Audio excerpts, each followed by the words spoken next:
Under. No goals. It's time to check the game notes. I think we're going to have the show of the year here.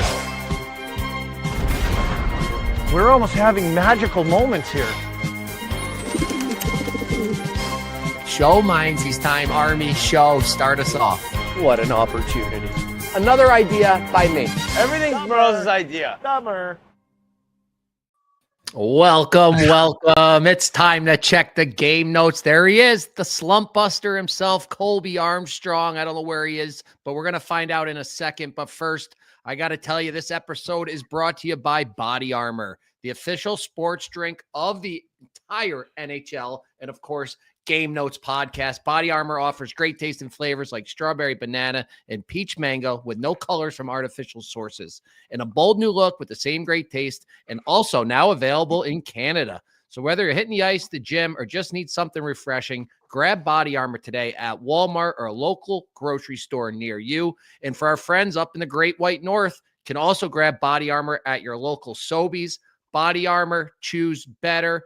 Arm Dog, nobody is choosing better than you, the players, to break out of their scoring slumps. What's going on? Buddy. What happened last night in Denver? Buddy, look at us. Look at the slump dog. Look at the boys. Hey, like that's why we do it for the boys, Merles. That's why we do it. Team guys guy. are in a bad place, Merles. We've all been there, right? Like you're searching for anything. Yesterday at morning skate, I popped down there. Landy wasn't coming off the ice forever. I didn't even see him.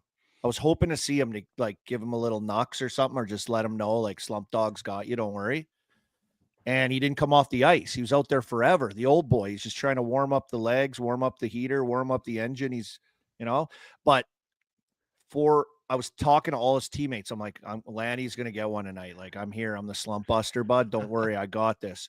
And I was texting all you guys about it too on our group chat again. Unbelievable.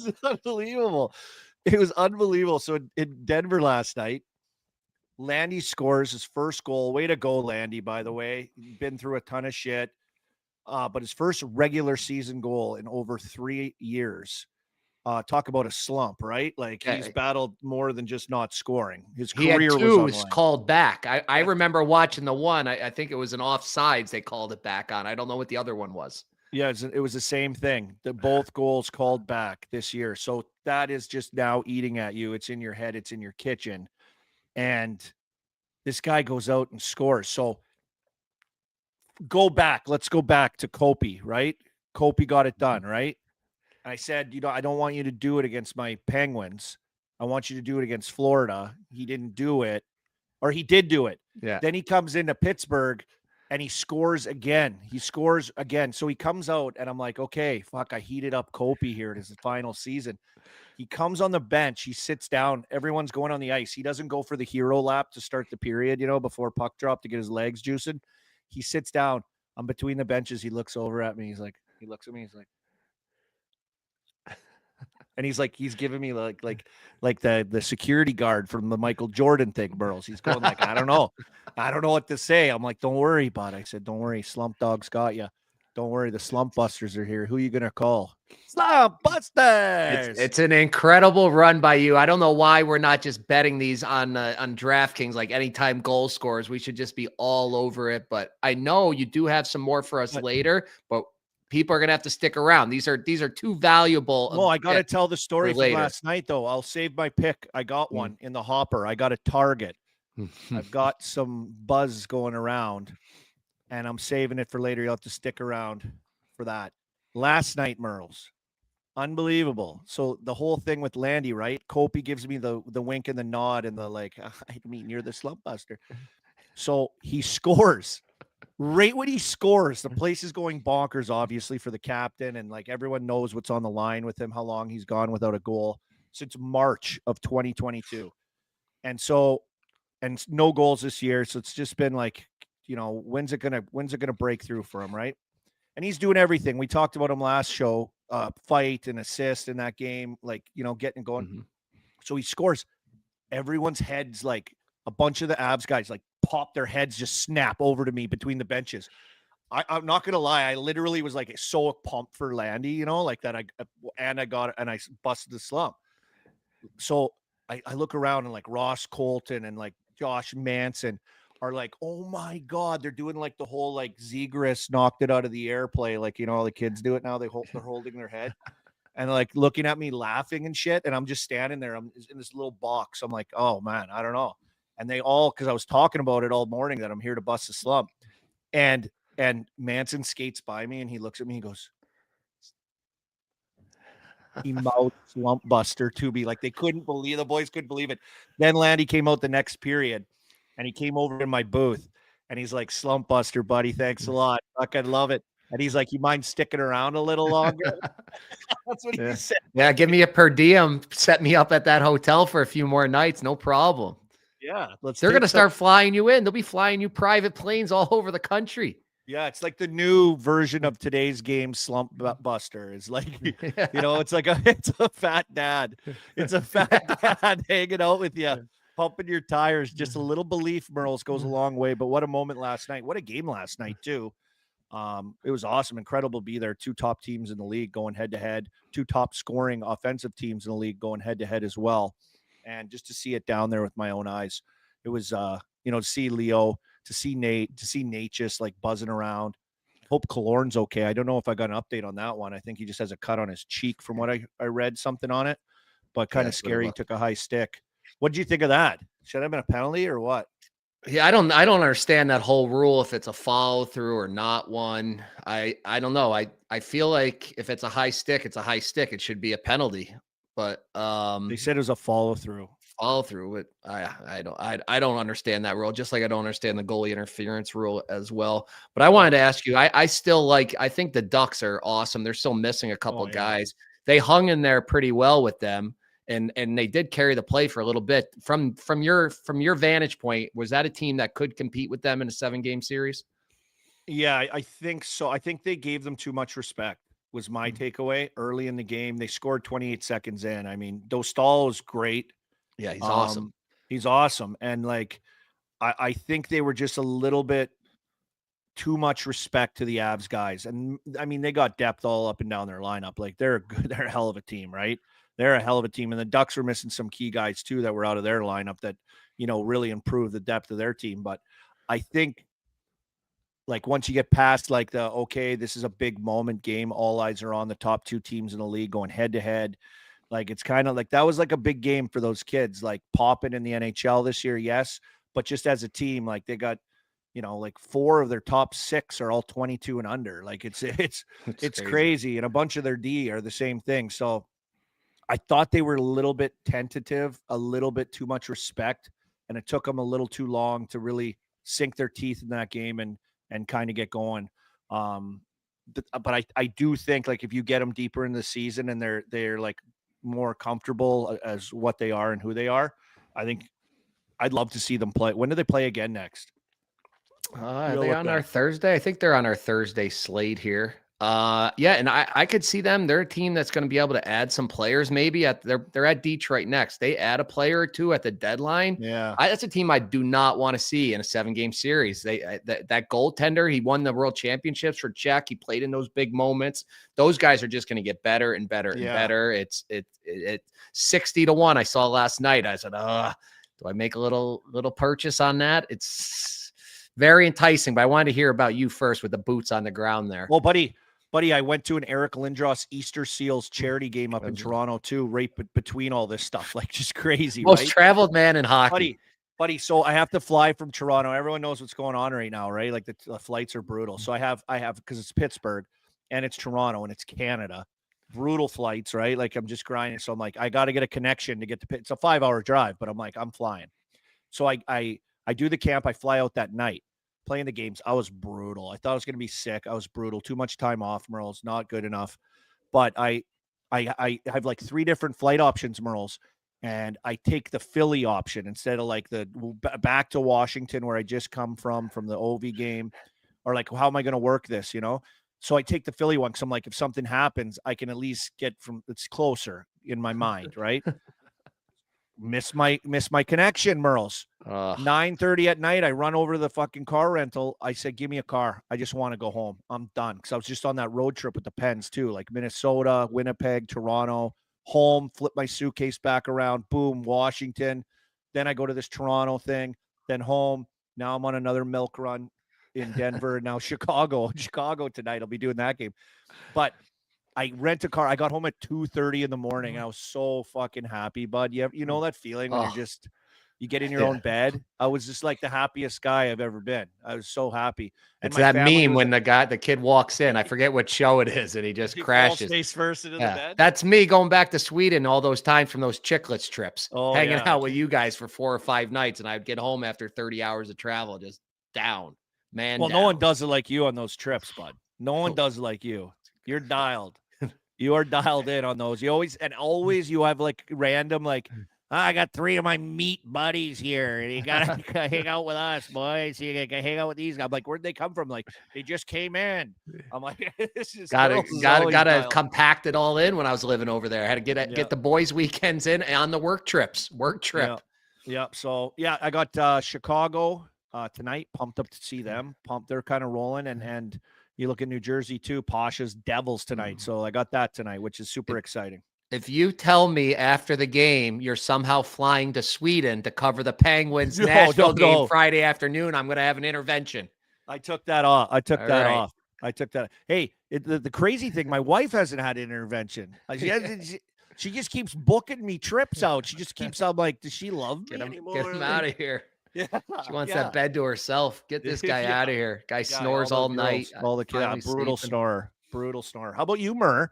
I didn't hear much from you. A little bit here and there, but what do you got going on? What I've been doing? I've been hitting the RPI games. We pulled off a big win the other night against Clarkson, so that was a fun time. I had a nice charity event. A guy I talked about before, Bill Anslow, a big hockey guy who passed away. We had his fundraiser Friday night, so that one got away from us a little bit. And then Sunday I golfed. I actually golfed for the first time, I think, in 3 years. And it was the coldest day of the year here. It started to hail on us. So we made it 9 holes, but right into the Bills game was a great little Sunday. Oh my God. Just living the life. Some beer league last night, or Monday night. Today's Wednesday. Monday night beer league's going again. So that's always a good time. Get a sweat, get a few drinks. So yeah, just living the American dream here now, Army. You really are. That's the grit of Troy, New York right there. Just golfing in the hailstorm, going to Bills, slamming your wife and your buddies through tables, and then ripping a beer league game at night and still keeping her going. I mean, that is so gritty. That is so It's gritty. It's gritty. It's freezing cold here. It snowed the last 2 days. I did not sign up for that. That's supposed to be happening in Sweden, not here. You send me pictures like you're at that RPI game. Like, that's a gritty barn too. Like, everything about you is all grit. I can't wait to see the house that you're building, what it's going to be like gravel floors, like fuck it. Walking around on little stones with your bare feet around the house. Well, my driveway is going to be all gravel all winter if this weather keeps up and I can't get Big Mike in there to blacktop this sucker for me. It's brutal here. So get Big Mike. I'll put him in a headlock when I come there. We'll get him over there. What are you paying him? Just beers? I don't know. She's still pouting about the Chicklets Cup loss in the finals. Speaking of Chicklets Cup, what a video that came out. If you haven't checked that out, people, make sure you go check that out. It was transition, just Biz versus Yandel versus the Boston Stranglers with all the meatballs all mixed in there. I didn't realize some of the fights and hits. The one guy charging the other guy in the Stranglers that Yan sent, that video. Oh my God, that was insane because I missed a lot of it because we're playing. Yeah, we missed everything when I had to leave early, but then I got shingles. Fuck me. What a run for the start of the year for the boys. Videos popping out everywhere. Everything's happening. Chicklets is unbelievable. Yeah, let's bring Pasha in quickly, and he's one of the guys videoing that whole thing, and if he's got anything to share more on that video, let us know, Pasha.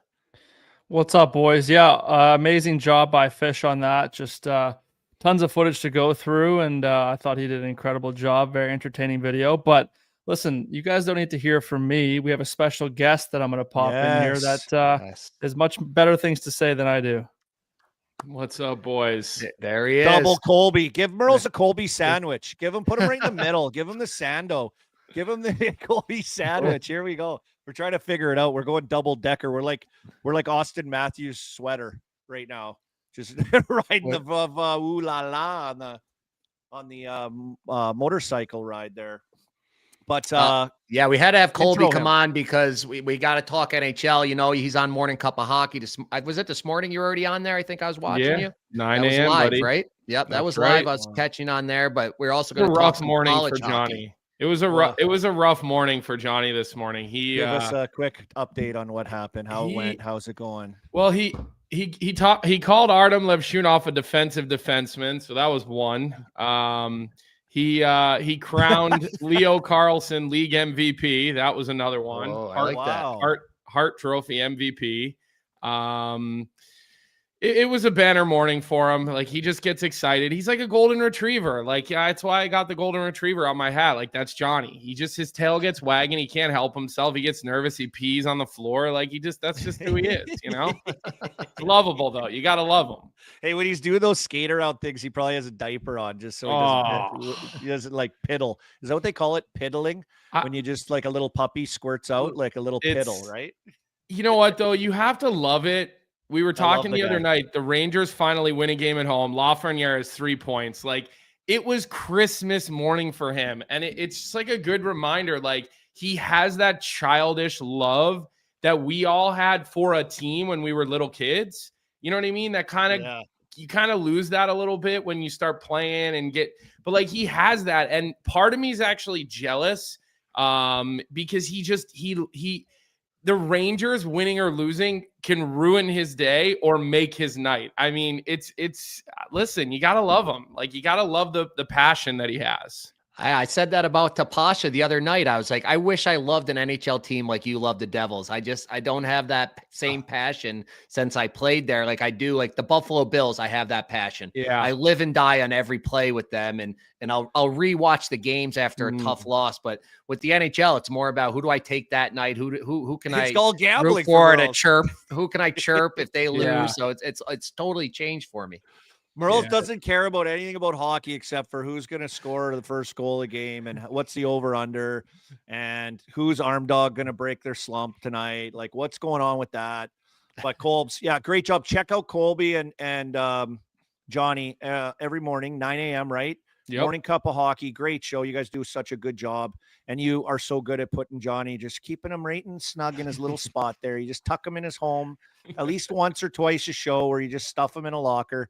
And he's good for it. He loves it, the golden retriever. But he's the best. What are you seeing right now, buddy? What do you like and what are you seeing off some of the Rangers talk? But I mean, I did that Avs Ducks game last night. Woo-hee! That Leo Carlson. I mean, I think Johnny maybe is like when he sees something right away, he's like, oh, that girl's so hot. And he probably sees like the next girl and he's like, she's hot. Like whatever he sees is the MVP. Yeah. Okay. I mean, look. The kid's a hell of a player. I mean, he's in his third year, and it looks like he took that step, right? Like that one sort of step we all wait for with these young guys where we're like, okay, no longer are we going to make excuses for them. And now we kind of expect them to be, dominant players in the National Hockey League night in and night out. And that's how Carlson looks. But like, I was sitting here listening to you guys for the first 10, 15 minutes. Like, I had so many thoughts. First off, never go through the Philly airport. I wish I could have helped you with that. I was running. Yeah, listen, that place might be one of the worst places on earth. I got to the gate. The gate was closed. The plane was loaded up. I saw it sitting there. I'm like, okay, I'm not getting on. I know how they operate. They're not going to let me on. So I just cashed my chips in. So I go to the thing. This is what happened. My bag made it on somehow. My bag got to Pittsburgh that night. How did that happen? How does that get on there? I don't know. That's Philly. I don't know. You're right. I should have called you. Next time you're in Philly, you need a bed. We got a warm bed for you at the Cohen house. My kids will be up at 4:45 and I'll send them to go. My little girl likes to call me Colby right now. She thinks it's funny. It's funny. I'll be like, go down the hall. There's another one right down the hall. Go get him. I get that from my kids too. But like watching the game last night, and I think first off, like you gotta basically get smacked around and learn how to win by losing in this league, obviously. And I think we see that in the playoffs. And I think last night was like a good test for Anaheim of like, okay, yeah, like we think we're good, but like we see what the stick looks like. We see the intensity that we have to get up to. You can't start sleepy against Colorado. Like, I know you're expecting a big push.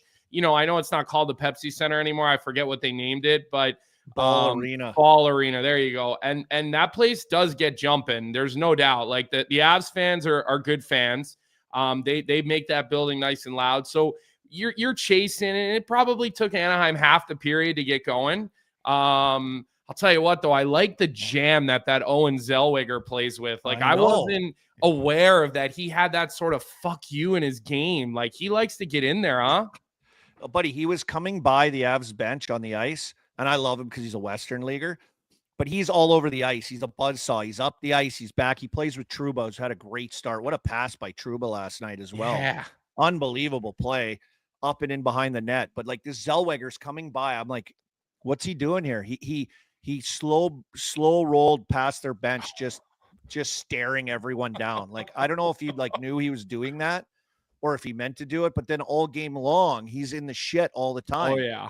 He's permanently in a headlock after most whistles. Like, he's involved, that little guy. Hey, I know. Western guy, arm dog. Good Western boy. Good Western guy, bud. Yeah, I can't have enough of those guys.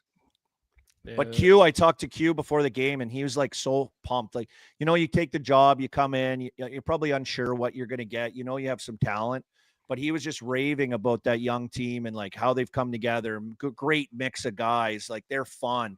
Like, they're a fun group to be around. He just said it's like a shot of life, and like, he doesn't have to like try, I don't think, to like coach with them, just because they've got like that great energy. They want to come to win. They want to come to learn. They got guys that want to take those steps, to your point, Colb. So, yeah, they're in a really good spot. And I think that's true, Merles. You got to lose. You got to lose. You got to take your lumps. You got to learn. There's no question that future is bright. They've waited a while for this thing to pop, and it looks like they're really sniffing right now. They're sniffing. They're a fun team to watch at the end of the day. I feel like with Quenneville too, he's one of those coaches, and like from what I hear, the guys just love him out there. They love playing for him, and sometimes you get these players coaches that you kind of cheat because you're like, nothing's going to happen. Like, he's not going to give me shit. So you're like cheating for offense, and you're not maybe playing through guys. You just kind of play to them and you're spinning. With Quenneville, like, he's one of those guys that you'd go through a wall for him, but you also know, like, you're not going to fuck with him. So he's kind of that, like, he's got that sort of like understanding of like, all right, these are not the same players as 20 years ago, but I find a way to like keep them accountable while not having them all hate me, and I feel like for an older guy, because he is an older guy, I think the time away, and like, I know him and your boy Eric Lang, who's the coach at RPI, who like I just absolutely love. Like, those guys are tight, and like I know they spend a lot of time together in the summer, a lot of time talking. Eric Lang's like that at RPI. Like, he's that guy where like he's not an asshole, but you respect him to the point where you're not going to try shady shit on the ice, right? And I wonder if maybe like the time away for Quenneville, he had that opportunity to just sort of realize like, okay, like the full-on old school method is probably not going to work. And, he kind of has that like perfect little middle ground, it seems, from what I'm hearing out in Western or in, on the West Coast in California. Is that the first place in the ECAC RPI team you're talking about, Colby? That is the first place ECAC RPI. I can't wait to college with you. Those red sweaters. That's exactly who I'm talking about. I thought I can't wait to get to college with you, buddy. Yeah. I can't wait to get to that. Well, we're going to get to the college, but we got to talk about the other team you were with for a long time, the Boston Bruins, the hottest team in the league. What are they doing? Do you like seeing them win this, or should they be on the other side? Are they messing this up? Yeah. Listen, as long as you've got McAvoy and Pasta, like, I don't think you can commit to some sort of rebuild. And you paid Swayman, and he looks freaking good. And yeah, listen, they got holes in their lineup, and goals I think are going to get tougher and tougher to come by as the season moves along. But I think Bush said it last night on the TNT show. And he's good at picking up on these little things, Bush. But like, is there a better shot pass power play player in the National Hockey League? Like, he turns his hands over at the last minute on that power play goal. Like, it's almost like he's fully committed to the shot, but like it moves in slow motion for him because his IQ is so much higher than everybody else's offensively that he somehow can get his brain to turn his hands at the last second. it's fucking magic to watch a guy who's that good at that speed, boys. Like, holy hell.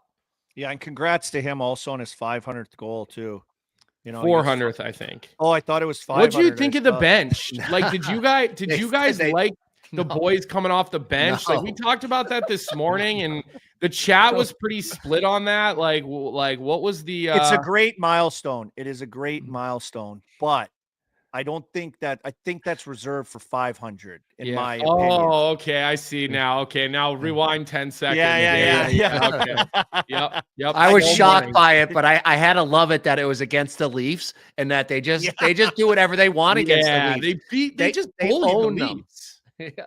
Like, do you think they did that just because it was the Leafs because they owned them so bad? I also I'd feel love like to know that. I feel like Pasta is such a like fun, lovable guy. Like he's like he is as happy on his 400th as he probably is on like his 17th goal and his 107th. Like, he clearly is one of those guys that like every goal is like the best thing that's ever happened in his life. He loves to score.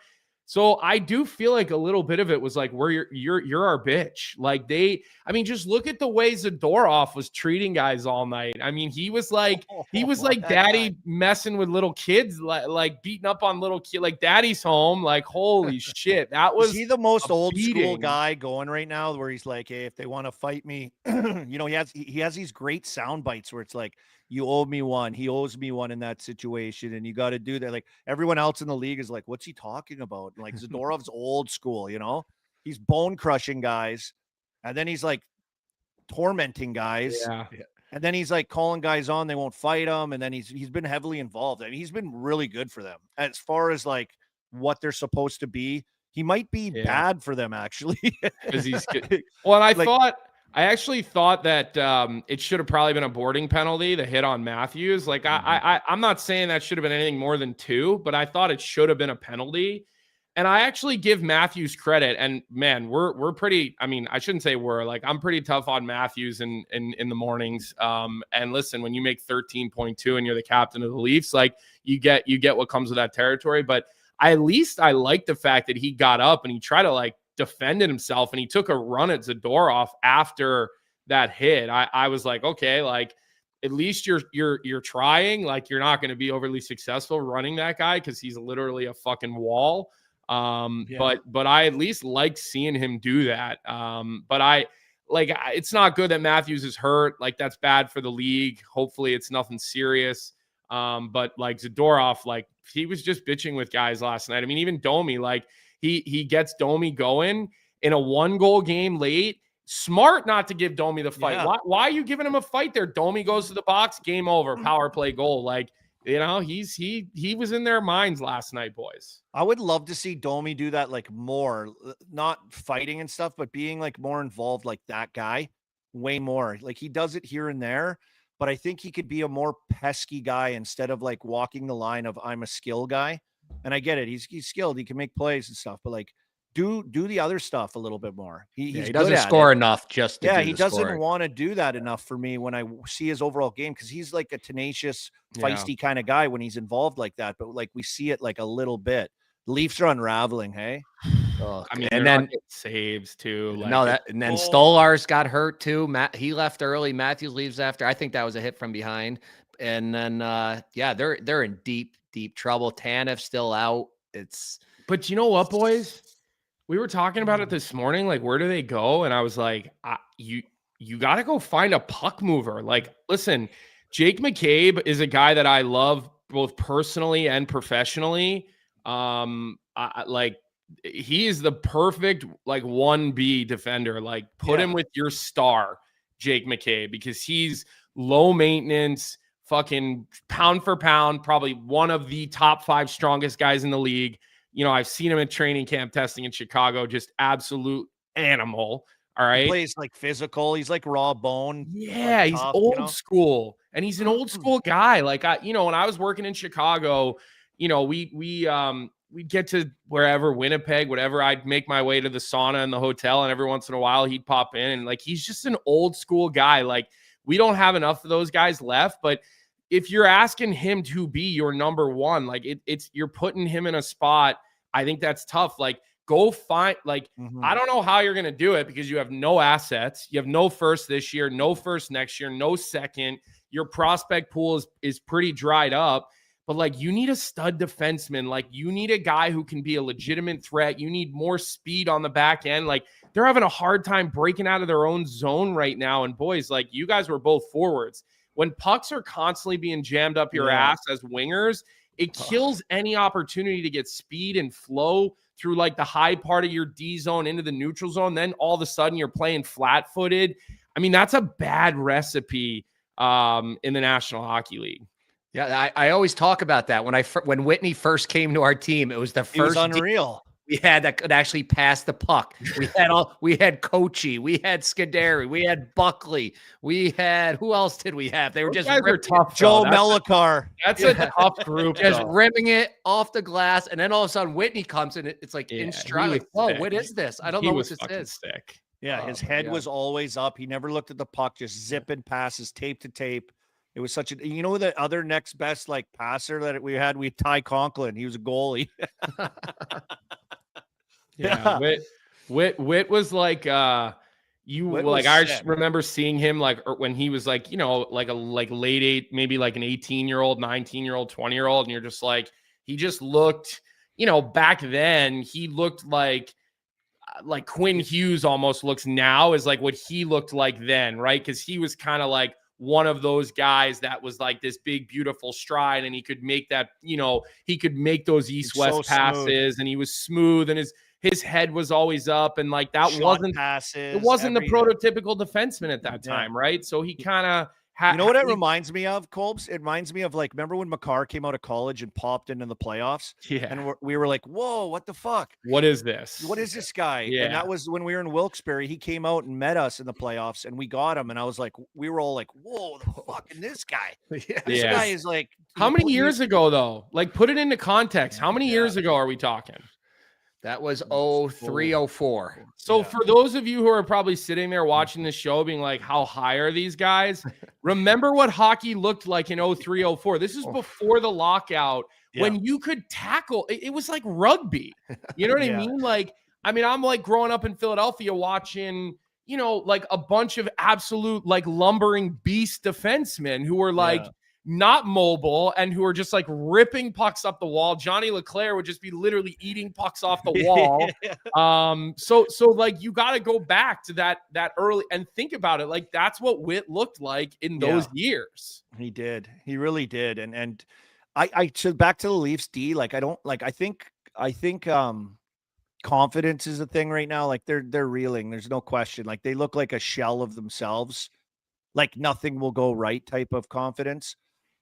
Where I think, I don't know. And then you got Morgan Riley on the power play. Then he's off. Then they got OEL. Like they don't have a guy. I would just probably go OEL. Yeah. I just think he's a better power play guy. Facilitator. You don't need an alpha. You've got alphas on that power play. You need kind of more of that beta like facilitator because Matthews and Nylander need the puck, they right? Want it, yeah. And I just think he's better at like facilitating up top like that and being that guy and you know on the breakouts and break-ins. Like man, I'll tell you that like the Marner thing, like that's a bigger and bigger thing the more you talk about the Leafs, like not having him there. Team speed. And you could say whatever you want too about like, well, we got to play a certain way, we got to be tougher, but like defend better or whatever, but like it's you know to defend like if you have the puck the whole time, like Marner always had the puck. He was a human breakout and break in on the power play.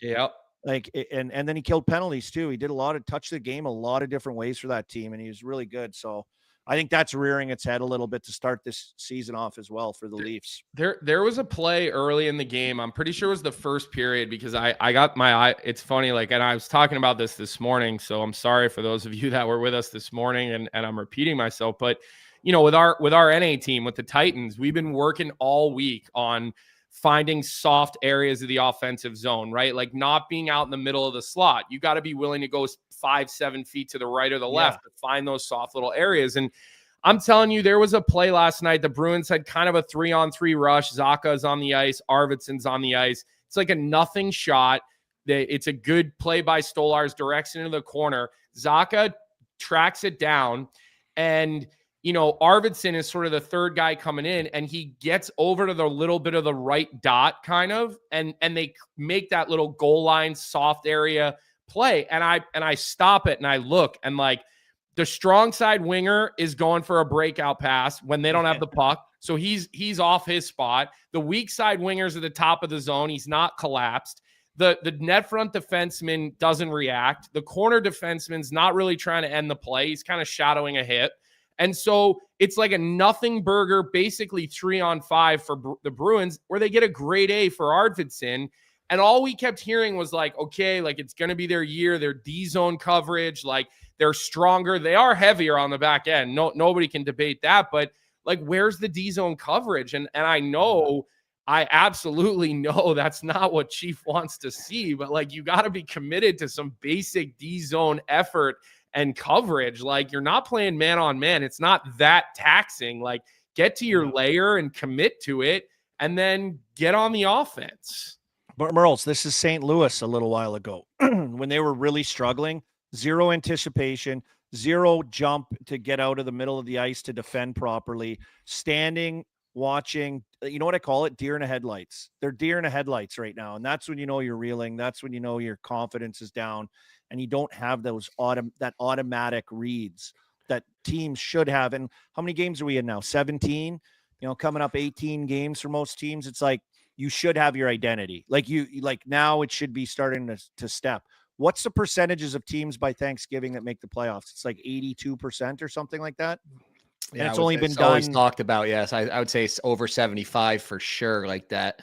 And but I remember that one times, shift. I think. Yeah, you were saying that was at St. Louis when they were always like chasing, and they got like 2 minutes in the zone. You get your head. It happened to me in beer league the other night.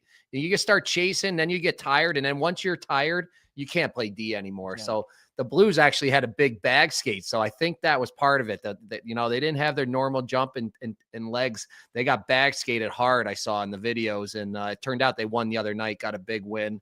So we'll see if that big skate turns around the team, which it can, Arm Dog. We had a few of those at the what's the rink in Wilkes-Barre? Icebox. The Icebox. Oof. That's a bad name for a rink if I ever heard one. Hey, Colbs, I want to ask you about your NAHL team that you coach and dealing with those kids at that age group and development, kind of what you're seeing. My kid's under that at 15. Merles's kids are just starting to kick in, get the skates on and get going and get into that world. And then to the NHL level, what we're seeing with like the young guys are just, it's like kind of a passing the torch right now, what we're seeing too. So yeah.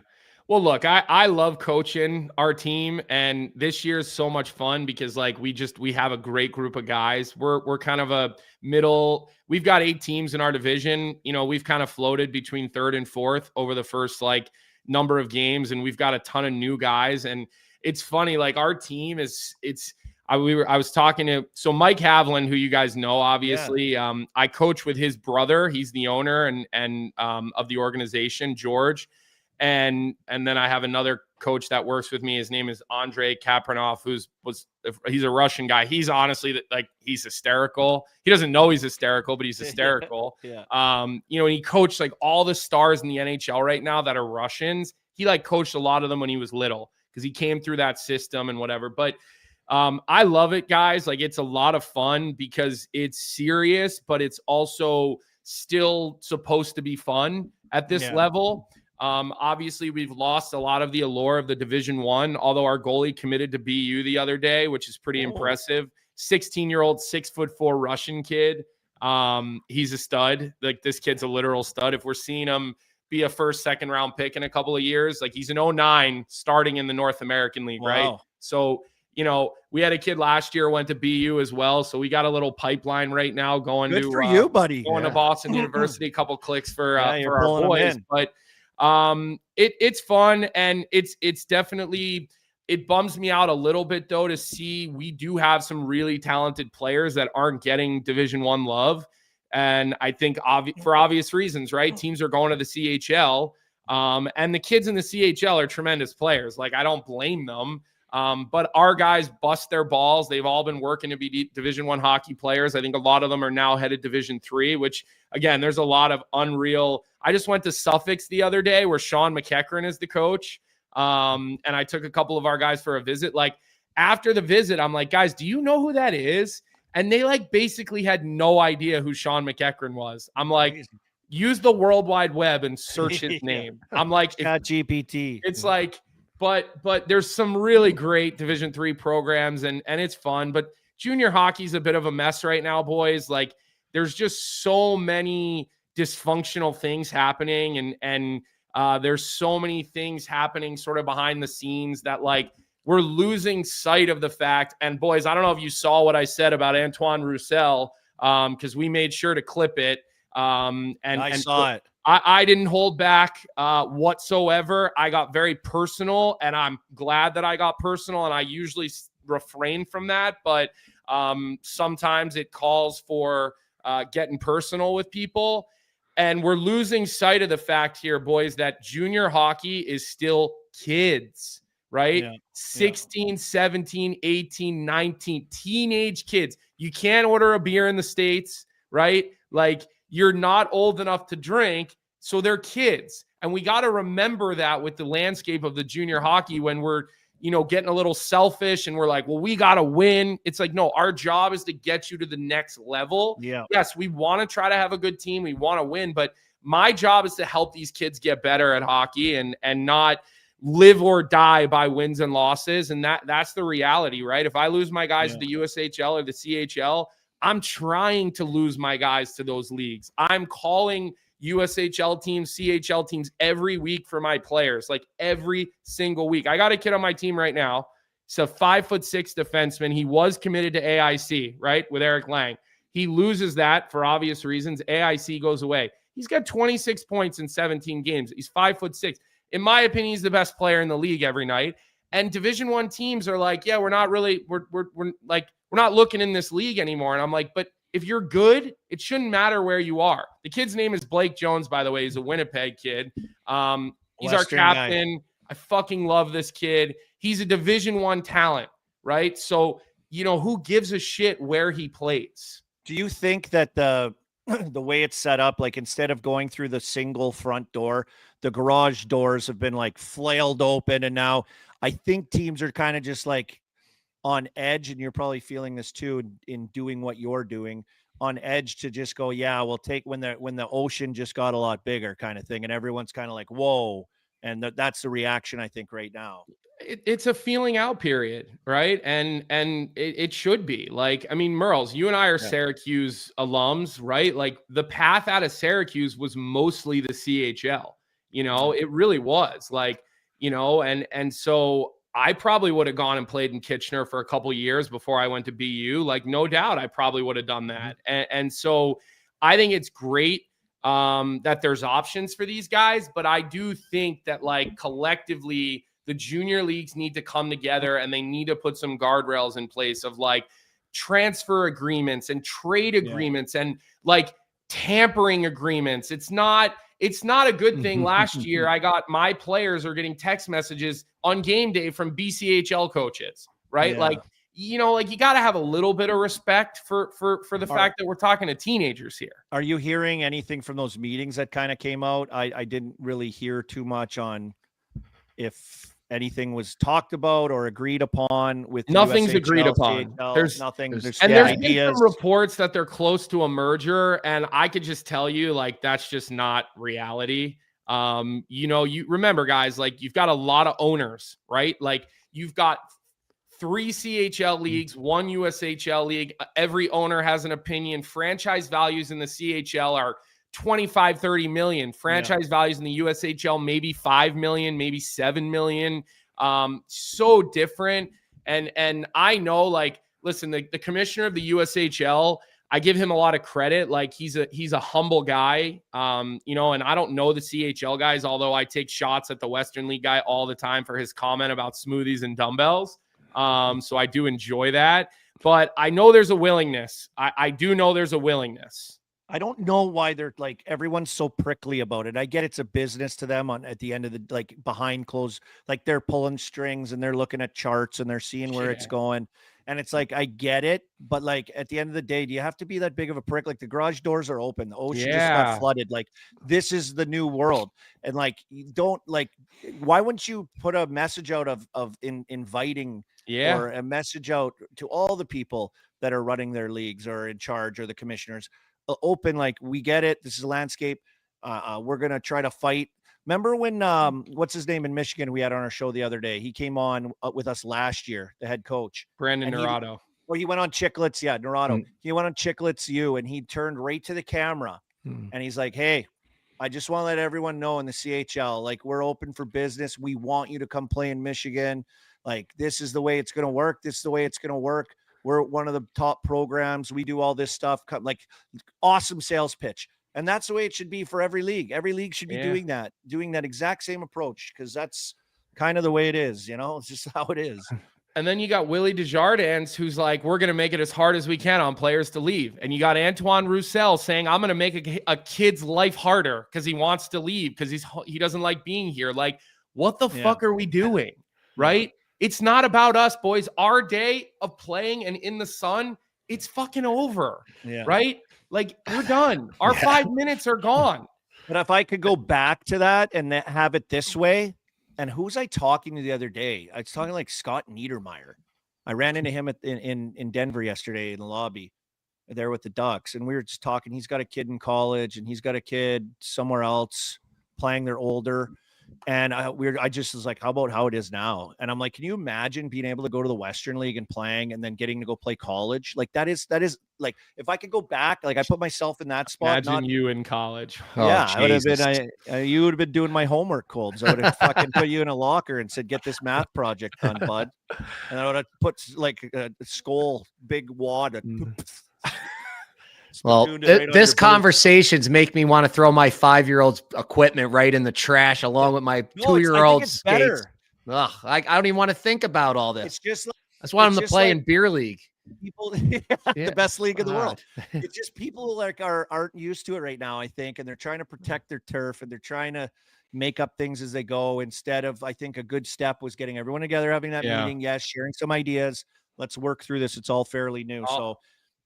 I'll never forget taking Tyler Sagan. I'm pretty sure Marshy came with me, and I took those guys to T's Pub on a Thursday night. And I mean, they had never seen anything like it. I mean, T's Tuesday. Sorry. T's Pub, no longer around, next to Agganis Arena. It was always karaoke night on Tuesdays. The line was down the block, very selective who was getting in. We would just, because I was supposed to be a senior that year, boys, but I signed and turned pro.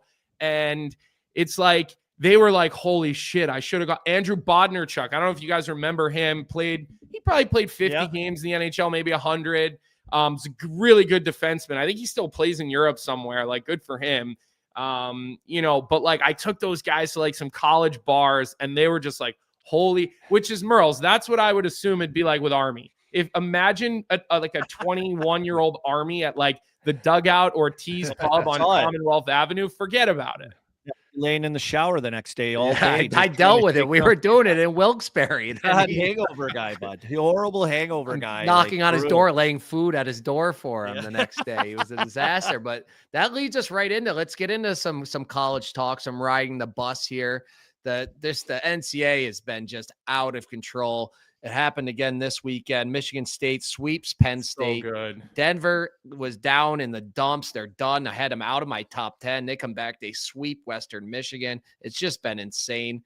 What have you been seeing? Here's my top 10 right now. What do you guys think of that one? Hey, by the way, Colbs, great job to start the year when you and Bucci did a college game. You do I texted you. You do an unbelievable job, and they need to get their head out of their ass. You need to be doing that more. Like that, like marquee games or like a game of the week or like something simple, or else we're taking it over. Merle's invented it.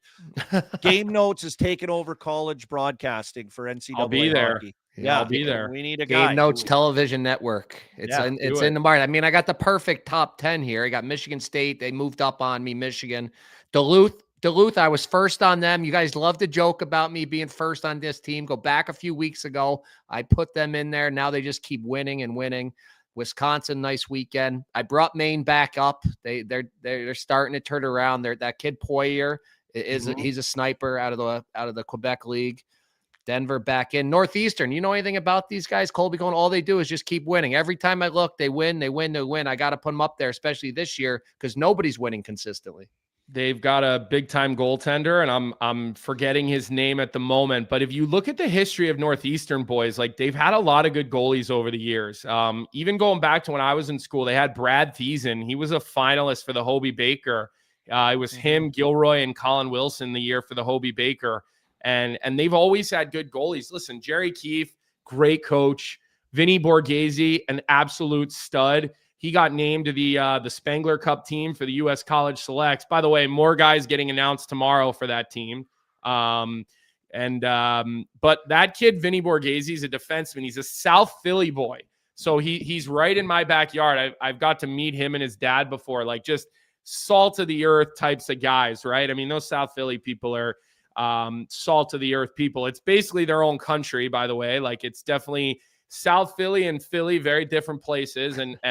But that Borghese kid's a stud, man. Like I'm not sitting here. Like, I don't know if he's a pro at that level. He's probably a guy who could go make a fortune playing in Europe, but he's a stud of a college hockey player. Like, he's at Northeastern. He's putting up numbers for them. He plays like 30 minutes a night for Northeastern.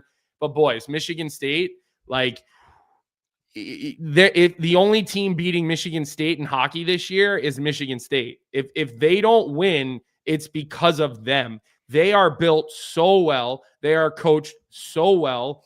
They've got the perfect mix of guys who have at least a year under their belt with some new studly freshmen. I know people are down on Caden Lindstrom right now, but the game I did, he was the best player on the ice. Again, missed a year of hockey. Did he miss a whole year? Yeah, it's going to take a while to come back. So let's pump the brakes on the slander for Caden Lindstrom. But they're big. They're like a pro team. Dude, they look like a pro team. They look like they could jump into an American League game and hold their own, right? They're structured. Knighty's a great coach. Jared DeMichael. Listen, like, we talk a lot about Benny Barr, and we should talk a lot about Benny Barr, but, there was another guy on that UMass staff with Carvey and Benny Barr, Jared DeMichael. Like, he's the goalie guru. He does a lot of recruiting for Michigan State. He's one of those guys that if you get him into, like, in front of a recruit and their parents, they're going to love him because he's a super relatable guy, but he's not a car salesman, right? So that Michigan State team it's fucking ridiculous. They are so good. Johnny's in the chat. Johnny Lazarus, you guys ever heard of him? He says that you said that MSU developed Levshinov into a great defensive defenseman. Listen. I seen RAs in the chat too. What's up, chat? Everybody, chat. To go back to that goalie, your Northeastern goalie, Lawton Zocker. Is that the guy? Okay. Yes. From Buffalo, New York. He transferred from Brown. Unreal. As good as Borghese. Hey, yeah. Borghese. That's a good Philly. name. That's a good name. South Philly boy. South Philly's own, buddy. I see some Penguins prospects over on that. We got that list too. I wanted to talk about some of these top scorers. Berta just digging into the college hockey. He found out that the Plant brothers are the first two brothers to lead the nation in scoring. And I don't know however many years it was, but I was researching these two kids, both at Duluth. Their father, longtime NHLer, Derek Plant, former Buffalo Sabre and everything. So a lot of good bloodlines there. And you see the NHL draft prospects. One's a Red Wing, one's a Penguin. So that's always nice to see. What do you know about them, Colbs? Listen, I'm not overly familiar. Especially Zam. I think William Horkoff. Like, I mean, I think we all know that last name, man. That kid is he's got some ice in his veins. When he gets the puck in the slot, just watch how poised he is. Like, there's just no fear in his game. I mean, like, most guys, maybe you start playing at the end of your stick a little bit. Maybe those arms get a little short as you start running into the middle of the ice. But that Horkoff kid, man, he's got some serious poise. And look, I haven't seen a Duluth game, boys, but like, I will consistently remind everyone, Scott Sandelin, one of the best coaches in the sport, not just in the NCAA. He is one of the best hockey coaches, period. That program was not going to stay down forever. I mean, they went through a real dominant period of time where they were a Frozen Four team every year and they were in the mix every single year. They were Denver before Denver, basically. And so don't ever be surprised that Duluth is a wagon of a team. And then look, I since Johnny Laz is here, he loves Charlie Serrato. He wants to get him on our show every week. The kid from Penn State, DeMarsico from Penn State, he's a stud. And then Musa, the UMass kid. Here's why I like Musa, because he's playing for Greg Carvel. And I know that when that kid leaves, he's going to be ready to be a good pro, because you learn how to be a good pro with Greg Carvel. Like, he coached Zdeno Chara back in the day. He coached Erik Karlsson back in the day. He was the D coach for Ottawa. He is a guy who knows how to turn guys into pros, like worked with Cale Makar for 2 years. So, I like that Musa kid too. He's another guy going up to the Spengler Cup. That's what we talk about. Developing. Good to have guys like that aren't just there like, we're going to win. Like, we're making hockey players, boys. That's what we're doing. I love it. Will Horkoff. Yeah. Like, I remember I tuned into him, Colbs and Merles. I tuned into him because I was watching that Mooney. I want to see Mooney at NDDBBDDBD, whatever they call it. And I tuned in, and he was like on the fourth line, and he was like all gangly and tall, and now he's just kind of figuring it out a little bit with his body, and everything's clicking together. The Horkoff genetics are coming into their own. Doesn't hurt. Yeah, and we're seeing a big year popping out of him. 11 goals on the season for Willie Horkoff, the Penguins' first-round pick. Yeah, that's an awesome wrap on the college hockey. One last thing before we move on to your CHL rankings, Arm Dog. Michigan at Penn State this weekend. I mean, those are another huge games. And let's see if McKenna. Everybody's starting to question if McKenna's the number one pick. He's not stealing the show like they thought he was gonna. Stoff came on Chicklets this week and said that Keaton Verhoff is the best defenseman to come out of Western Canada in 25 years. And I'm scratching my bucky and I'm going, he's probably pretty good. Like, I've seen him. Like, he looks pretty good. And then I'm like, isn't Makar from fucking Calgary? Yep. Like, I'm like, yep. He's like Isn't Duncan Keith from the West? Yeah, like, shall we do this? So hey, Weber, like Stoffs knows his shit though, boys. Like, if he makes a comment like that, I think we all got to at least think about it and be like, all right, this is somebody I think we all trust. And so for him to say it, man, there can't be anybody better than Makar. How? What can you do better? I don't get it. Maybe he's talking about like the Western League that came out of the Western League as he played in the Alberta. He did play in the Alberta college. Then when I went to UMass. Wait, Army, I want to say this to you too before I know you guys are getting rid of me here in a second, but is it insane how Makar competes? Like, is there a player in the NHL that competes as hard as him every shift for 30 straight? Like, he plays 26 minutes. Like, listen, McKinnon competes, but there are times when like he's sort of looking for his spots and he's waiting for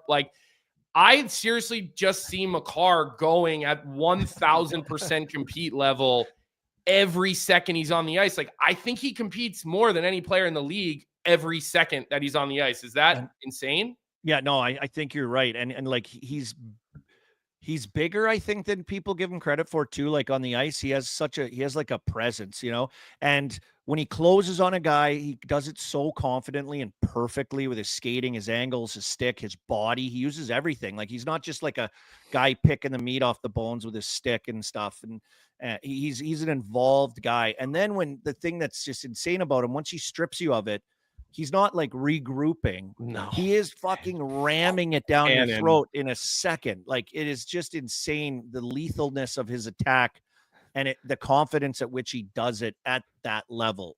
And for as consistent as he is game in and game out. He has a little stick too, and he's got this little sizzler wrister, like like boom. At the blue, bomb. He just snaps it. It's just high too. Shoots it high too. Like, he took off the draw in the PP last night, and he was so fast. Like, he put himself almost in trouble because nobody else was ready for it. Everybody was still like at the draw. How do you get like that? It was just like, what the hell is he doing? How do you get like that? How do you become like your legs can operate like that? Like 2 strides, it's like, whoop, whoop, whoop, you're gone. Like, I don't get it. I see it, and it's mystical in my brain. I'm like, what? How does a guy maneuver like that? Then he takes a puck off his foot. Blocked the shot, dropped him like he stepped on a landmine. He was down. He was limping around. Next shift, he comes out. Guy comes at him in the blue line. It's like worst nightmare for a winger, looking up and seeing Makar like, left, right, boom, shoots down the wall. It's like, just tip your cap. Chance. Yeah, it's like, it's just another. Can you level. believe he didn't You're win? right. He didn't win the Hobie though, boys. It's not a. What was he doing? He did. He won the Hobie, but he lost the championship game. They lost him Duluth. That's right. They got screwed. Yeah. Sorry, I flipped that. They lost to Duluth in that game. Listen, Duluth was a wagon. They had they had a bunch of shutdown D, and they were big, strong, heavy guys. I remember they had this one guy. I think he was a Bruins prospect. He played against them all game. Fuck, what was his name? It was big, long. Yeah, but they got screwed out there. It was in Buffalo, and it was back when they did. I'm pretty sure they did the noon game and then the 6 p.m. game. The other team played the noon game. He got stuck in the 6 p.m. game, and it went to a couple. I don't think that's right. I don't think that's right because I did the Frozen Four that year. I don't think there was a noon. And he was the late game, and they went to overtime, and he didn't get out of the ring Nick till Wolf. There you go from Nick the Wolf. chat. Max Veach. There it is. Nick Wolf. Was he number 5? Am I remembering that correctly? Max, but I remember they had this defenseman who was just on his case the whole night. Mario Ferraro was on that UMass team too, boys, and he was they had Del Gaijo on that team. He was pretty good. Yeah, they had the little Italian guy up front. I forget his name. He's still he signed with the Rangers. Bobby Trevino. Bobby Trevino. Yeah. He was a good player too. It's good times, Buffalo. The Buffalo Frozen Four. But he got stuck doing all the Hobie stuff all day Saturday on like 4 hours of sleep. Right. And then went to that ceremony. The whole team goes to that ceremony. Then they turned around and they had nothing. He had no leg. I remember watching him in that game, and it was like, because I watched him all season. He was a totally different player. He was exhausted. 2 days later, he's playing in the Stanley Cup, and he was flying around. Unreal. So, he told Butchie and I that year that he wasn't confident in taking a one-timer, and it's funny because now he can hammer it in a one-timer, and he scores on them all the time. And Butchie always brings it up on the broadcast when he's doing an Avs game because I remember it. Like, we had our little player meetings, and he's like, "Yeah, I'm not confident in my one-timer. I don't think I can really do it yet." And I think he scored a goal on one in the Frozen Four, but it was almost like, again, they blur together. I've done 9 Frozen Fours now, so they start blurring together a little bit. I feel like he played the half wall on the power play. I remember him getting a one-timer from the half wall, I think, on the power play for UMass. Like a little umbrella. Yeah, he's over on that side. Yep. Yeah, I can't wait for more college from him, Merles. Colbs does a fantastic job. Yes. Morning Cup of Hockey, 9 a.m. Check him and our boy Johnny Laz out. Yeah, check them out. They do a fantastic job. Just great chemistry and kind of yin and yang playing off each other, and you just stuff them in a locker at the end. I love him though. I actually love him. Who doesn't? Like, I love him. He's like my little brother. Oh, so before you go, big brother, little brother. Andrew Bodnarchuk, 37 years old, from Drumheller, Alberta, massive meat Western guy, still playing in Castle Huskies in DEL2. He was the warrior, boys. He was a warrior, man. He really was. He wasn't the biggest guy, but fuck, did he play hard? And he definitely liked trickling into the college bars here and there with when I would be like, come on, let me show you boys what a Tuesday night on campus looks like. Likes his beers, throws both, Western Leaguer. Let's go. That's spods for sure. Yeah. Awesome. Thank you so much, Colby. I love you guys. You're the best. Wow. Yep. Castle Huskies coming up. I almost signed with them one year.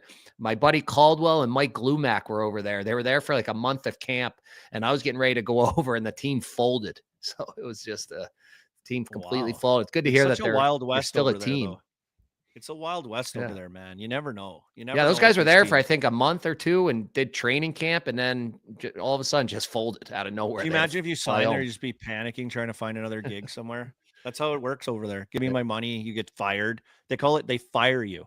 Fired. They fire you over there. Fired. My brother got fired a couple times over there. I only did one. I got fired once. I was fighting with the coach, a Czech coach. He was trying to blame me for all of my minuses that were on the PK. I'm like, they don't count as minuses. He's like, you're -4 last game. I'm like, no, I was -2. 2 of them were shorthanded. Yeah. I got a big argument with the guy. Yeah, or you fight with them over money, or they don't want to pay you. Yeah, and they decide they don't like you, so they fire you. They still owe me a lot money. of that stuff happens. Yeah.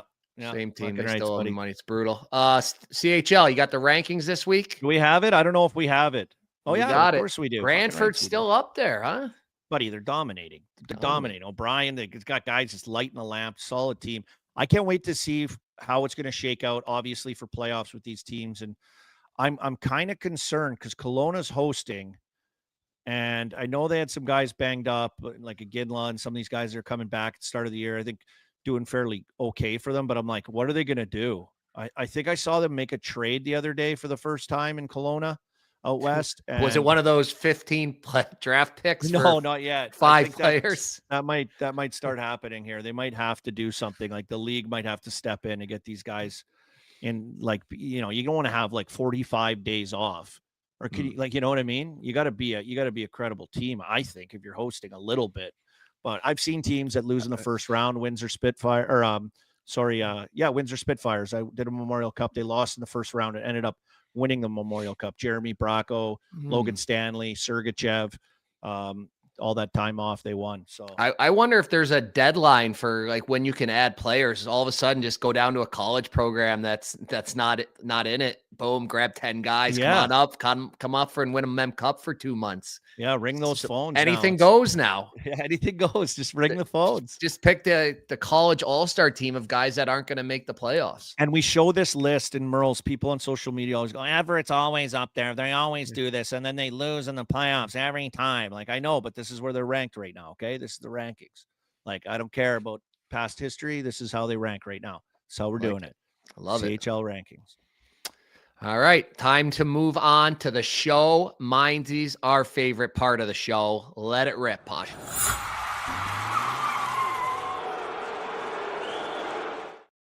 Oh, all right, Arm Dog, get us started with the show. My show is, I saw something the other day.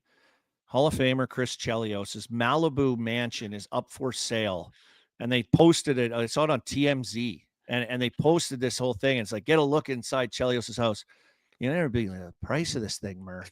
I saw $59.9 million in Malibu for his beachfront property. Look at that thing. It's like 8 stories high. How many patios are there? No wonder he's so tan. No wonder he's tan. He's tanning on every single one, this guy.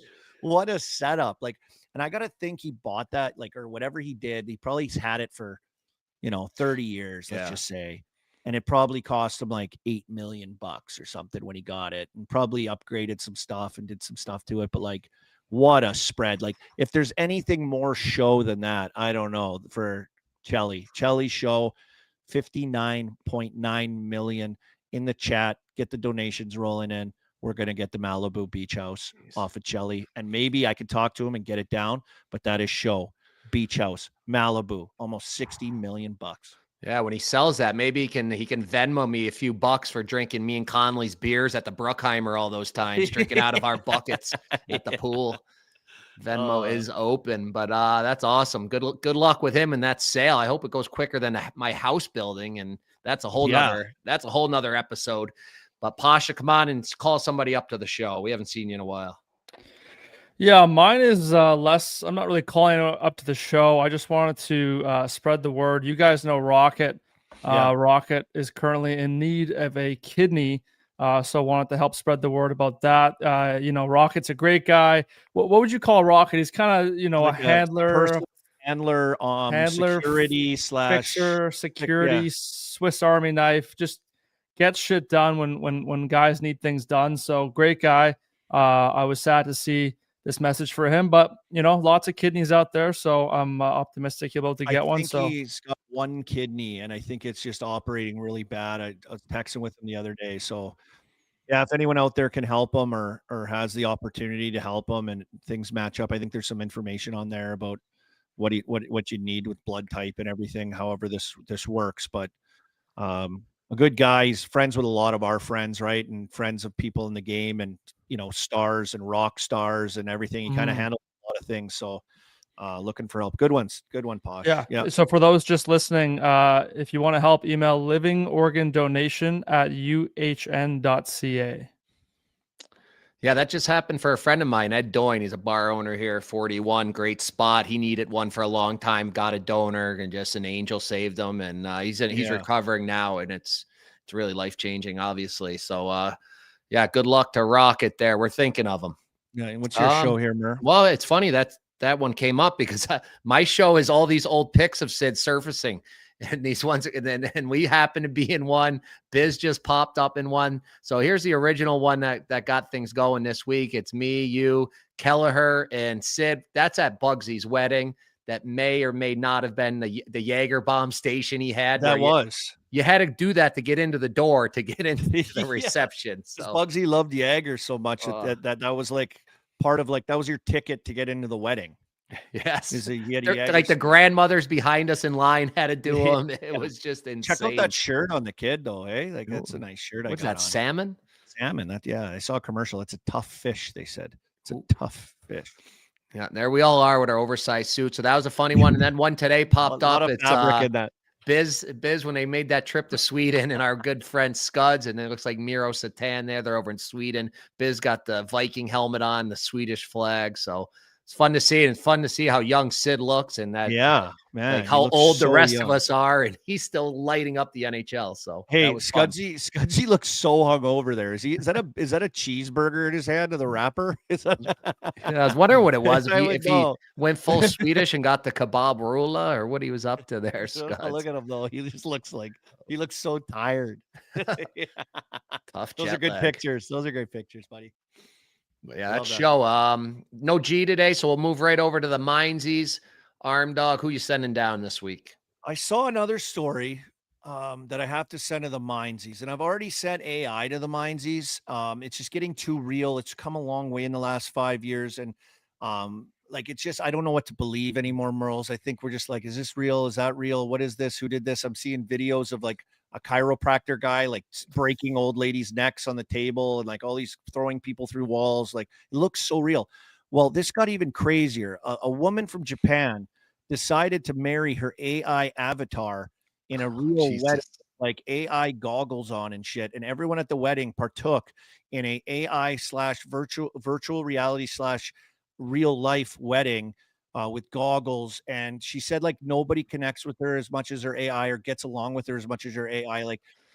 This is normal. What the fuck are we doing here? This is AI. You can't marry your AI avatar. I don't get how we're allowing that even to happen. Can you do that? Can you marry a fake AI person on your phone? I'm not down with any of this. If I knew this was part of the show, I would have axed it from the show, and it's live, so it's in there now. I don't even want to think about this. Joe in the chat says cheap honeymoon. This is awful. Get this out of here. Get it to the mindsies. Skip the AHL, skip the coast, straight to the Southern Pro League. You're out. Shouldn't play hockey league. You're there. Pasha, get on here for a mindsies. I hope it's I don't know. That was disturbing. Give me a better one than that. I'll redirect it back to hockey. I know the guys talked about it on Chicklets last week, but my mindsies is Team Canada. Get rid of this thing. What we got here? Took over. AI took over. The AI took over, exactly. Controlling our algorithm. My mindsies is Team Canada if they don't do this, and the fact they're even debating it. Logan Thompson should be the starter for that team. He was the best goalie in the league basically last year, other than Hellebuck. Mm-hmm. This year, again, his numbers are lights out. He has the best GAA, second best save percentage. I know there's all this politics and this and that, but listen, you're there to win. You want to put the best goalie in. To me, this is an absolute no-brainer. It has to be Logan Thompson. So mindsies for them even debating not making him the starter. Yeah, take the best player, right? Yes. And I know you have feelings, and I know you have a hunch or you trust him or whatever. But if a guy's performing like this and his numbers like this now the last few years and he's been rock solid, we want a gold medal. We want Canada to beat the gold medal again.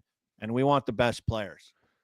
Yeah, I watched him last night because I had Carolina. He was just dialed in. When the goalie's just right on top of every shot and just so into the game, you can see it. And then the team is feeling that. He was making all these big saves, and they crushed my bankroll last night. But that always comes back. It always gets back to him. No. The Caps have been brutal. I think I've gone against them twice. Remember, I started the Slump Busters again. Remember when I was I'm chirping them, and then they were brutal. They finally won a game. They lost every game again until last night when I took them again. So Merles' mindsies. Mindsies. My mindsies. All right, my mindsies. We kind of already talked about it with the Bruins storming the ice for the 400th goal. Storming the ice. Like but then I've been getting used to these Ovechkin goal ones. So I think that's what's happened. They've been getting used to these and 896 and 900. But when Ovi comes in the locker room, somebody hands him a beer and they give him a beer shower. The pasta comes in the locker room last night and these Bruins nerds are just dumping water on him. So that's mindsies. If you're going to go on the ice, storm the ice like that, then you get in the locker room, you better have a beer or a Pink Whitney for our guy Pasta. Yeah, and he's one of the best personalities. Congrats on that milestone, Pasta. Yeah, we love Pasta. Julia. Yeah, he's unreal. And one of the coolest, slickest players going in the game. Pay money to watch that guy. He's one of those guys, He's that entertaining. So good milestone, storming the ice, Merles, to the money. And he had a great quote that he finally got to do one of his milestones at home. And I thought that was really cool. And I'm building a home army and I want my home to be safe. So I got Simply Safe. Is your home actually safe? If you have old school home security, traditional security systems respond after someone breaks in. Simply Safe is different because it can stop crimes before they happen with its Active Guard outdoor protection. Army. AI-powered cameras detect threats while they're still outside your home and alert real security agents. I'm going to marry my security system. This is a game changer. The agents take action while the intruder is still outside. They confront the intruder, letting them know they're being watched on camera and that police are on their way, even sounding a loud siren and triggering a spotlight if needed. This is how you stop crime before it starts. Other systems have cameras that let you talk to the intruders, but they require you to see the alert yourself. Simply Safe's monitoring agents have your back and talk to intruders even if you aren't there. Share why you trust Simply Safe. I share because I have 2 small kids. I'm moving to a new neighborhood. I want security when I'm away. I want security when I'm there. I don't like sleeping with a hockey stick next to me, worrying about intruders. I need Simply Safe to take care of me, Arm Dog. Yeah, you know what? I think the same thing. Like instead of me watching my candy, I might get Simply Safe to simply sit there and watch my candy on Halloween and chirp kids for me. Why would I sit there and do that and have to detect it? Don't miss out on Simply Safe's biggest sale of the year, 60% off. Right now, our listeners can save 60% off on a Simply Safe home security system at simplysafe.com/notes. That's simplysafe.com/notes. There's no safe like Simply Safe. Lovely. Yeah, that's a great sponsor right there. Who's this? Oh, this is an AI wedding. You. Is that me? He says, "Oh fuck, I look fat as shit." In this Jesus, that wasn't very nice. Armzempic, back to the Armzempic work there. That's Meemsy's work. Meemsy. That guy's my wife even tweeted undefeated. Play the do you have the one that he made the other day for people to see? I do. Yeah. Save that one. Isn't that the we need? Oh, it's different. This AI keeps taking over. Buddy, our algorithm's all fucked up. Are you having sex with the AI? There it is. Show yourself. Look at Landeskog here. It cannot be. What's up, boys? It's me, the Slump Dog. Well, there it is. If you're going to play it, then we got to transition right into that part of the show, Arm Dog. I mean, are you ready for it? I had it planned a little later in the show, or should we keep teasing the people? Right now. I can go. If you're in a slump and you need a bump, who you gonna call? Slump Busters. There it is. New graphic. Arm Dog, before you get going, I'm going to let you research a little bit more. I was just combing the internet today just because this Slump Buster thing is really starting to take over. And look at this tweet I come across today. I didn't even know. I was at this game. I didn't even know about it, but I'm pretty sure I sent it to Pasha, the tweet. There was a guy who hadn't scored a goal in over 1,000 days, and he scored at the RPI game the other night that I was at Saturday, and we don't have the tweet, so I will pass it. There it is. Having sex with the algorithm. AI is taking over game notes right there. Saturday, RPI High Graduate D, Trevor Russell scored his first goal in 1,085 days. He missed the whole season with injuries. Last goal was November of 2022, and I was at that game, so I'm kind of a slump buster too. Wow, that's almost as long as Landy went, but we got him off of it last night. That's amazing. Yeah, when guys get out of that, you got to think, oh, man, like that's why we do this. We do it for the boys, Merles. We travel wherever. If it's 3 minutes down the road, I'll go. You're the guy that will fly across the country. I'll go anywhere. And for my Slump Buster pick,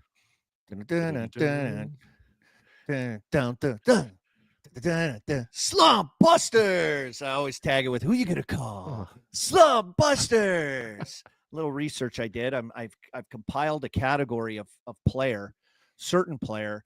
And I'm looking at it right now and I'm going, okay, this is getting a little ridiculous here. We've got to get some of these guys going. And I started sniffing down the D category. NHL defenseman right now, mired in slumps to start the year, just no goals on the season. And we see a few guys up like McAvoy right now. Like these guys play a ton of minutes, like they're heavily involved. You go down, Hedman, he looks to be banged up, not going. Okay. And then I get down a little further. And I will be boots on the ground at ice level between the benches tonight. Chicago, New Jersey, Merles. And some people say I am the fourth Hughes brother. And they will tell you that too. Shout out to my big brother, Quinn, who suffered an injury the other day. You know, I'm thinking about him. Jack will be out there dancing around. But little Lukey, our little guy Lukey Hughes is cold as an iceberg, baby, right now. He is freezing cold. Look at this guy. Absolutely ice cold. So the arm dogs coming to town, boots on the ground, doing this game. Luke Hughes, Slump Buster. Who you gonna call? Slump Busters. The Slump Dog will be in the house, baby.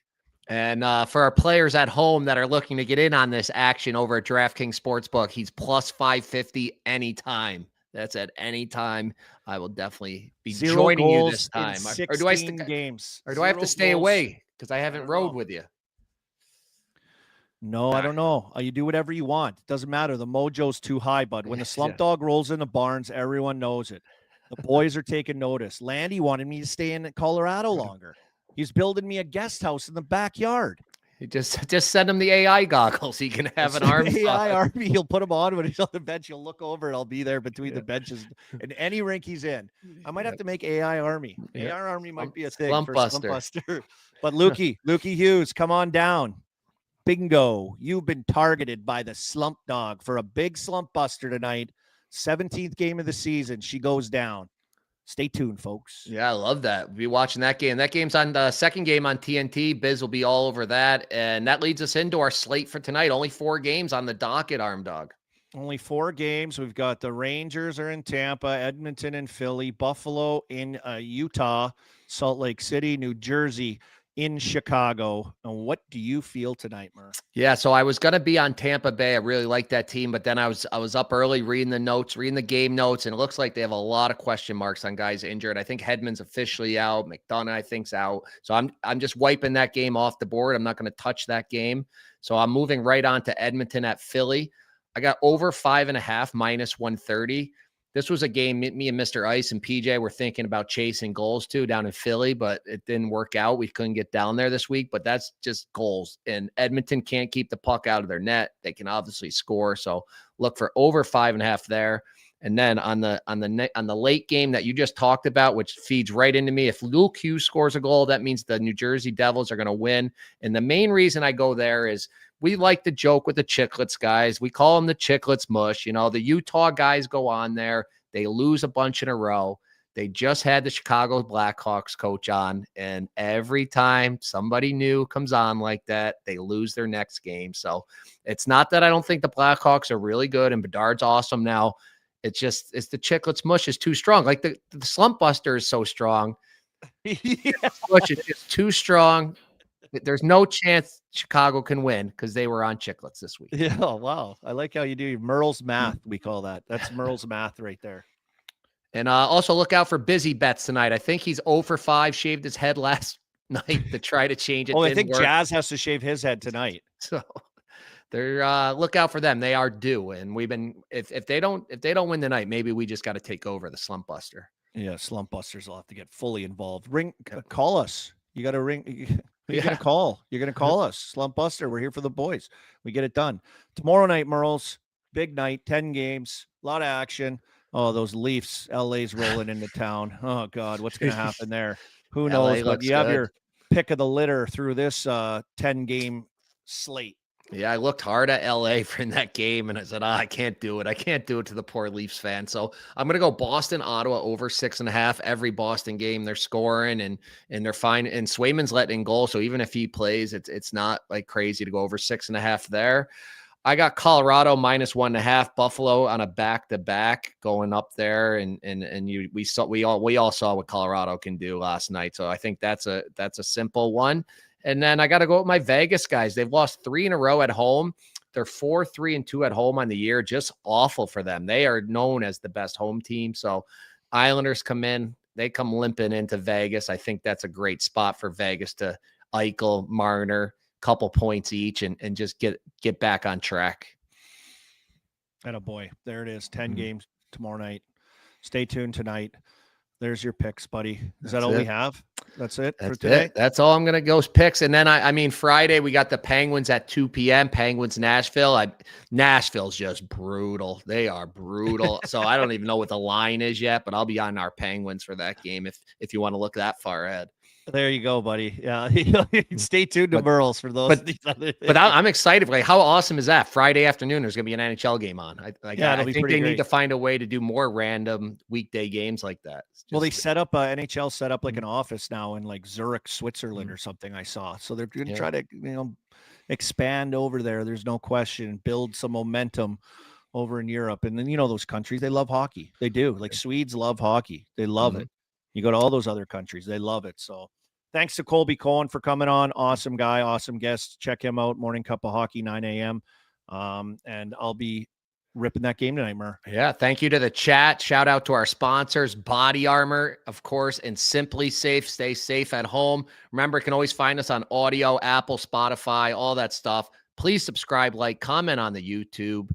Keep Biz happy. Keep Biz off our backs. If you don't like the Leafs, then get in the comments and just load up the comments for us, because then that's just kind of gets Biz all fired up and everything like that. We like to give Biz and Wit and Yan and RA a hard time as much as we can. So get in the comments, chirp those guys if that's what you want to do.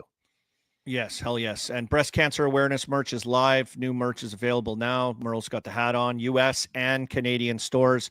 And I know we're a day late, but Veterans Day and Remembrance Day north of the border. Thank you to our troops for all you've done and all you do and the sacrifices you make so that we can do game notes and live our lives and have gravel floors in our living room if we so choose. And we're Gritty from Troy, New York. Uncle Sam. Boom.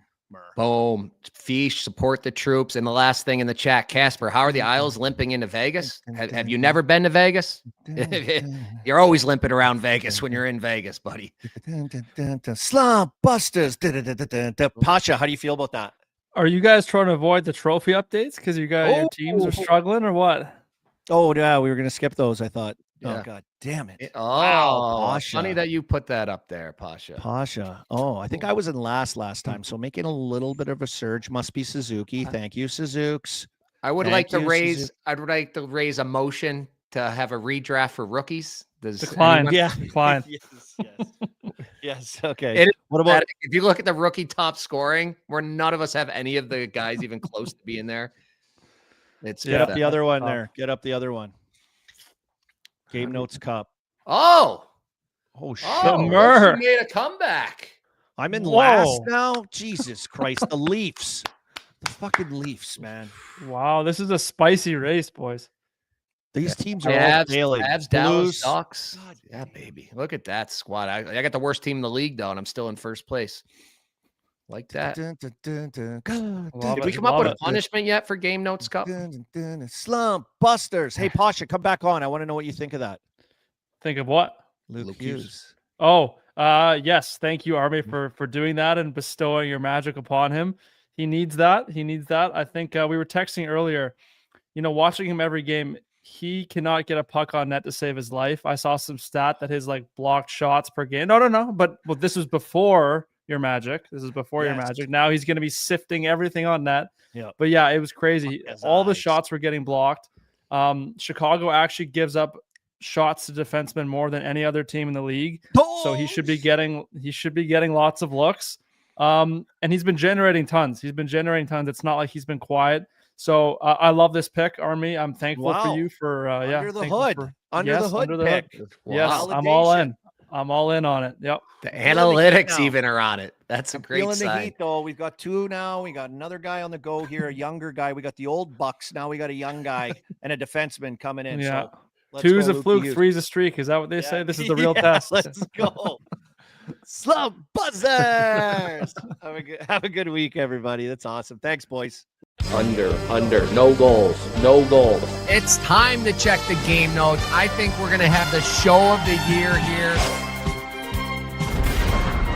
We're almost having magical moments here. Show mindsies time, Army show. Start us off. What an opportunity. Another idea by me. Everything's Bros' idea. Summer.